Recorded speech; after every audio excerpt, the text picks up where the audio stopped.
Hi hello అండి, welcome to sweety pressure channel. And ఇవాళ అయితే నేను కొత్త రెసిపీ ట్రై చేయబోతున్నాను. యాక్చువల్గా ఈ రెసిపీ ఏంటంటే ఆలుతో నాకు ఏం చేసినా కూడా నచ్చుతుంది. సో ఇది షాహీ రియావత్ వాళ్ళది మసాలా అనమాట. బట్ నేనైతే ఇదైతే చేశాను, కానీ మా ఇంట్లో వాళ్ళకైతే అస్సలు అంటే అస్సలు నచ్చలేదు. దట్టు నేను పొటాటో వచ్చేసి కొంచెం లావుగా వేశాను, సన్నగా తరిగి వేయలేదు. సో అది కూడా నచ్చలేదు. అండ్ దట్ టు చింతపండు ఎప్పుడు ఆలు కర్రీలో చింతపండుతోనే కుక్ చేయలేదు ఎప్పుడు, ఇదే ఫస్ట్ టైం అనమాట. బట్ ఈ మసాలా కొనేటప్పుడు వాళ్ళు ఏం చెప్పారంటే దీంట్లో ఏం ఇన్స్ట్రక్షన్స్ ఉన్నాయో అవే ఫాలో అప్ చేయండి, ఇంకా వేరే ఏం యూస్ చేయొద్దు అని చెప్పారు. సో అందుకోసం నేను దాని ప్రకారమే చేశాను. ఫస్ట్ అయితే 2 టేబుల్ స్పూన్స్ నెయ్యి అండ్ 2 టేబుల్ స్పూన్స్ ఆయిల్ వేసాను. అండ్ అలాగే దాంట్లో ఆవాలు, కరివేపాకు వేసాను. అలాగే ఉడికించిన ఆలు వేసాను అనమాట.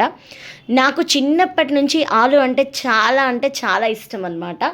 ఆలు ఫ్రై అన్నా, ఆలు చిప్స్ అన్నా, ఆలు బజ్జీ అన్నా బాగా తింటాను. సో ఇవి ఫ్రై అయిపోయిన తర్వాత దీంట్లో మసాలా పౌడర్ యాడ్ చేయమన్నారు. అండ్ మసాలా పౌడర్ యాడ్ అయిపోయిన తర్వాత ఒక 2-3 మినిట్స్ తర్వాత చింతపండు మనం నానబెట్టుకున్నాం కదా, దాని గుజ్జు వేయమని చెప్పారు.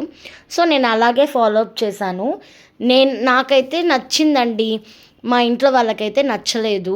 బట్ నాకు ఆలుతో ఏ రెసిపీ చేసినా కూడా నచ్చుతుంది. అండ్ కానీ ఒక్కసారి మీరు కూడా ట్రై చేయాలనుకుంటే డెఫినెట్గా మీకు ఆ మసాలా అందుబాటులో ఉంటే ట్రై చేయండి. నాకైతే కొంచెం డిఫరెంట్ టేస్ట్ అనిపించింది. అండ్ అలాగే మా ఇంట్లో వాళ్ళు చెప్పినట్టు కొన్ని పీసెస్ కొంచెం ఇంకా సన్నగా తరిగింటే మేబీ కొంచెం ఇంట్రెస్టింగ్గా అనిపించేదేమో వాళ్ళకి తినటానికి. బట్ నాకైతే ఇది ఓకే అండి. ఇలా ఫైనల్గా కొత్తిమీరతో గార్నిష్ చేశాను. సో ఇవాళ మీరేం తిన్నారు? మీరు కూడా ఎప్పుడైనా ఇలాంటి కొత్త కొత్త రెసిపీస్ ట్రై చేయాలనుకుంటుంటారా?